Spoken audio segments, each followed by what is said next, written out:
Alright guys, well I'm back today with what seems to be one of the absolute best mid-tier semi-auto shotguns you can possibly purchase. This is the Beretta A300 Ultima Patrol.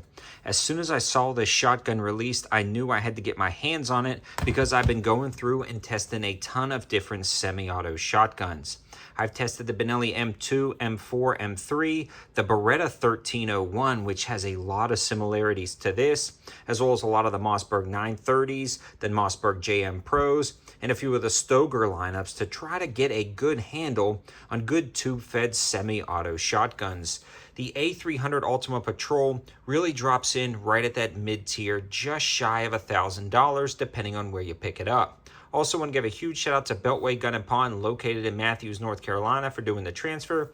Tell them I sent you and you get 10% off something in their store. First thing I did when I got this home was grab my 1301 and put it side by side to just see the differences. And honestly, a lot of the controls are the same. And for reference, the Beretta 1301 utilizes a slightly different operating system, the B-Link or Blink system, which is insanely fast. I believe it's about 33% faster than most other semi-auto shotguns in its class. This is still a gas-operated shotgun, not an inertia-driven shotgun. So it runs really quick, which is nice for competitive shooting and personal defense shooting.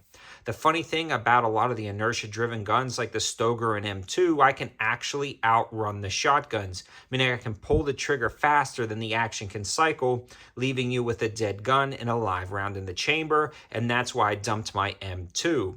The A300, since it was a different operating system than the 1301, I really wanted to get it out and try to outrun it, and that's the first thing I want to discuss is I can't. This thing is insanely quick, although just a touch slower operating system than that Beretta 1301. But with that said, you really don't notice the difference. I am going to be doing a direct comparison video between the A300 Ultima Patrol and the Beretta 1301, and I believe I'm going to be doing a comparison video between this and the Mossberg 930. Let me know your thoughts in the comment section below if you would like to see that second comparison video. But let's start off at the front and work our way to the back and review this as an independent shotgun for right around the $1,000 price point. And the first thing I want to discuss is the barrel length itself, which is a very truncated and shortened barrel, so it's going to be perfect for personal defense. It also has a tube extension and tube clamp directly from Beretta, the factory, allowing it to hold 7+1 for a total of 8 rounds in the gun. And for a small, compact gun this size, that is pretty darn impressive.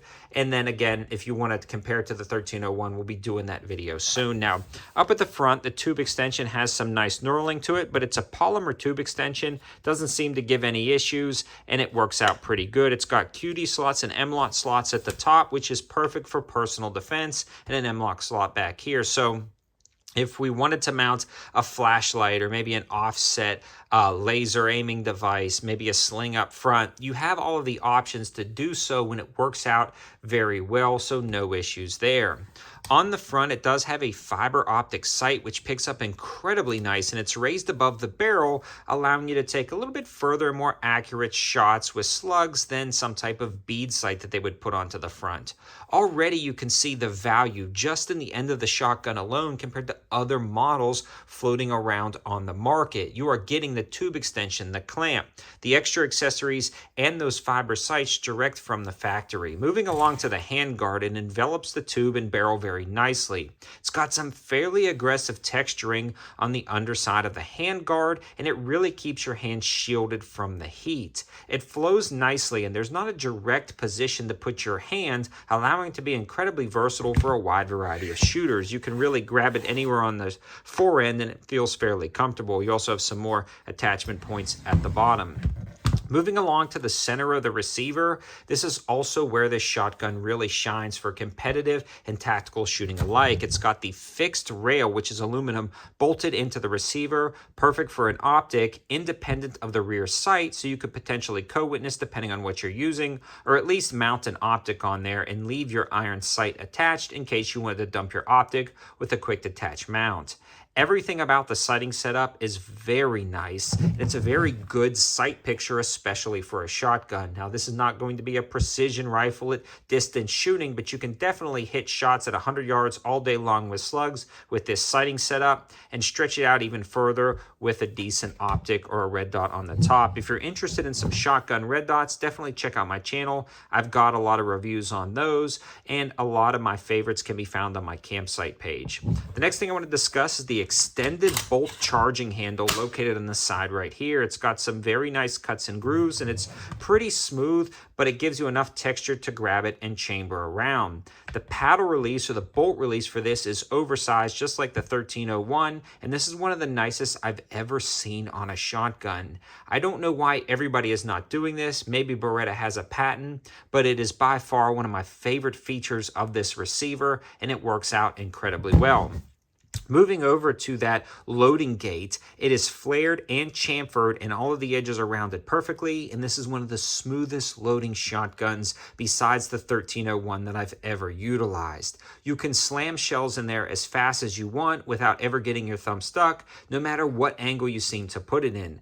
Again, Beretta really paid attention to the fine subtleties of this loading port, and it made it incredibly easy to load and put shells in that tube, so no issues there whatsoever. The trigger guard is just a decent trigger guard, and the safety is a little bit oversized, which is pretty nice. Again, stay tuned for that comparison video. I really want to talk a lot about the 1301, but we are again reviewing this as an independent shotgun. The stock itself, again, has that very aggressive texturing in the front in case your hands get slippery or wet, and the stock itself is fairly comfortable. The length of pole is not overly large. I stand about 5'8", and it fits me perfectly, so no issues with the stock. I believe larger frame or smaller frame people could manipulate this shotgun just fine. It does have a small rubberized butt pad on the rear, and then overall the stock itself is just kind of a plastic. It's honestly a little bit cheaper feeling plastic than the overall feel of the gun, but it's been holding up good, no issues there whatsoever. And I want to bring your attention to the fit and finish. I mean, the fit and finish on this gun is spectacular. It truly is competing with mid-tier and premium shotguns, so it's not going to leave you disappointed in the coating or the build quality or just the way it's put together. It's done very nicely. Now let's talk about reliability, because if it's not functional, all of these nice features don't really mean anything. And it was 100% functional down at the range with low brass and high brass ammo. I ran a lot of low brass Federal initially just to see if it would cycle it, and it did perfectly. It also ran high brass and slugs just fine, and the recoil impulse was what you would expect out of a semi-auto shotgun. Nothing crazy, incredibly manageable compared to maybe a pump action shotgun or a break barrel shotgun, but nothing to write home about. I did notice shooting the 1301, the recoil impulse seemed a little bit less on that. And again, we will discuss that in the full comparison video. But I did want to make you guys aware this feels like any other semi-auto 12 gauge that I fired. The reliability, again, was good across the board. No cycling issues, no feeding issues. And this seemed to be pretty much a tack driver because of those sights. Again, we're not talking about a precision rifle setup, but the fact that it's got that PEEP rear sight and the fiber front sight made it super quick to pick up, and it points very naturally. It's also very lightweight in the front and very nimble to manipulate around barriers, shooting around cars, different 3-gun matches, and things like that. And I would absolutely trust my life to this shotgun. It just works. In a nutshell, this is a solid option right at the sub $1,000 mark. And when you're comparing it with other semi-auto shotguns, you're getting a lot more features for the money. Things that you would normally be adding to a shotgun, this one already comes with. It's also about $400 to $450 cheaper than the Beretta 1301, and you'll really want to watch that video comparing the two, because I'm going to discuss a lot of the similarities and some of the differences between the two and whether it's worth spending the extra money. I can confidently recommend the A300 Ultima Patrol, and if $1,000 was your cap, I don't think you're going to get any better on the market for this style of shotgun.